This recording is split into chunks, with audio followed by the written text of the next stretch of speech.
ઝઘડિયાની બાવાગોરમાં હિન્દુ મહિલા સાથે ત્યાંના મુજાવર દ્વારા વારંવાર બળાત્કાર કરેલ છે તથા છોટાઉદેપુર જિલ્લાના નસવાડી તાલુકાની આદિવાસી યુવતી પર મુસ્લિમ યુવક દ્વારા બળજબરીપૂર્વક અઘટિત માંગણી કરવાથી આદિવાસી યુવતીએ ઝેરી દવા પીને મૃત્યુ પામવાના કિસ્સામાં ઝઘડિયાના પ્રાંત અધિકારીને સાંસદ મનસુખભાઈ વસાવાની ઉપસ્થિતિમાં આવેદનપત્ર પાઠવી કડક કાર્યવાહી કરવા તેમજ સમાજમાં આવી ઘટનાઓ ઘટે છે તેને રોકવા માટે કડક હાથે સરકારને કામ લેવા રજૂઆત કરવામાં આવી હતી।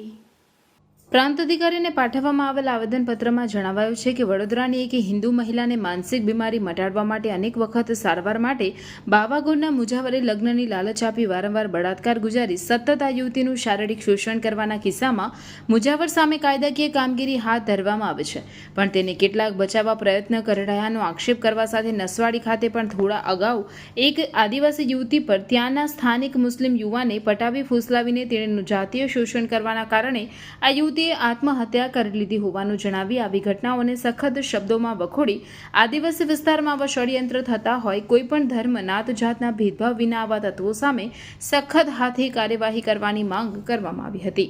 આવેદનપત્ર પાઠવવામાં સાંસદ સહિત આ વિસ્તારના અગ્રણીઓ તેમજ મોટી સંખ્યામાં સ્થાનિકો ઉપસ્થિત રહ્યા હતા। તો મારા માટે કોઈ પણ હશે, આ મુજાવર હશે કે નસવાડીનો મુસલમાન હશે કે દેવુભા કાઠી જેવો કોઈ પણ હશે, આશ્રમ શાળાનો સંચાલક, અમે કોઈને પણ છોડવાના નથી। આદિવાસી વિસ્તારની અંદર જેને સંસ્થાઓ ચલાવી હોય, આવા ધાર્મિક સ્થાનો ચલાવવા હશે તો એના નીતિ નિયમ પ્રમાણે ચલાવે। લોકોને છેતરવાનું કે લોકોને પટાવીને ફોસલાવાના ધંધા બંધ કરી દે ભાઈ।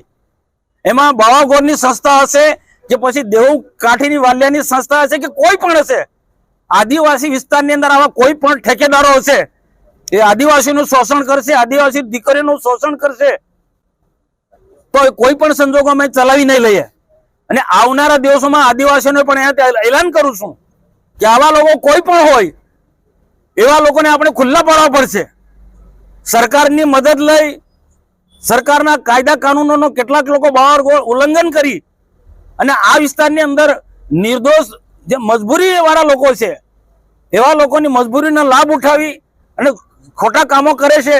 એના માટે આ સમાજના બધા લોકો આ વિસ્તારના, એમાં આદિવાસી હોય કે હિન્દુ હોય કોઈ પણ હોય, વડોદરાની જે બેન છે એ હિન્દુ છે, એ સામાન્ય પરિવારમાંથી આવે છે, એ આદિવાસી નથી। પણ અમારા માટે જે પણ કોઈ હોય હિન્દુ સમાજની કે કોઈ પણ સમાજની દીકરી સાથે આ રીતના ષડયંત્ર કરીને એનો આખો જીવન બરબાદ કરતા હોય તો એને કોઈ પણ સંજોગોમાં ચલવી નહીં લેવાય। અને આવનારા દિવસોમાં આના માટે આ વિસ્તારની અંદર ભરૂચ જિલ્લો એની શરૂઆત કરશે કે આવા જે પણ કોઈ તત્વો હશે, આમાં બાવાગર જેવી સંસ્થા હશે કે નસવાડી જેટલું આખું ષડયંત્ર કરનારા લોકોની એક ટોળકી છે મુસ્લિમ યુવાનોની, એ ટોળકી હશે અથવા તો વાલિયાની દેવુભા કાઠી જેવી કોઈ પણ સંસ્થા હશે, આવા લોકોની સામે અમે જલદ આંદોલન કરીશું અને આવા લોકોની સામે લડવા માટે અમે તમામ પ્રકારની તૈયારી સાથે આગળ વધીશું।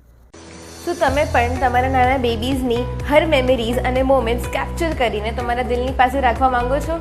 વેલકમ ટુ વિશ્વાસ ફોટોગ્રાફી એન્ડ બિયોન્ડ। આપણે આવી ગયા છે વિશ્વાસ ફોટોગ્રાફીના સ્ટુડિયોમાં, જે છે એકદમ એસ્થેટિક અને કિડ ફ્રેન્ડલી, અને ટીમ પણ છે હેલ્પફુલ અને સપોર્ટિવ, જે બનાવે છે તમારા બધા વિડીયો શૂટ્સ અને ફોટોશૂટ્સને એકદમ ઇઝી ગોઈંગ। અહીંયા તમને મળશે વેડિંગ, મેટર્નિટી અને બેબી ફોટોગ્રાફી જેવી ઓર પણ ઘણી બધી services offered in Baby Pixels by Vishwas photography, our family sessions, cake smash, baby milestones and newborn portraits. यहाँ पर यूज़ होते हैं variety of props and themes आपके बेबी शूट के लिए, जो बनाते हैं आपके वीडियोज़ एंड फोटोज़ को एकदम यादगार and extraordinary. These photos and videos are captured by professional and experienced photographer like Mr. Hardik Bhai and his wonderful team. आओ તમને કશું ઓર પણ દેખાડો। આ છે સિલેક્શન રૂમ, જ્યાં તમને દેખાડવામાં આવશે વેડિંગ વિડીયોઝ અને પિક્ચર્સ, જ્યાર પછી તમે તમારી મનપસંદ પેકેજ ડિસાઇડ કરી શકો છો, જે મળશે તમને એક અફોર્ડેબલ પ્રાઇસીસ પર। તો આજે જ સ્લોટ બુક કરાવ વિશ્વાસ ફોટોગ્રાફી એન્ડ બિયોન્ડ સાથે, જે છે 2nd floor Nexus business hub, Dhirajan સન્સની પાસે, મક્તમપુર રોડ।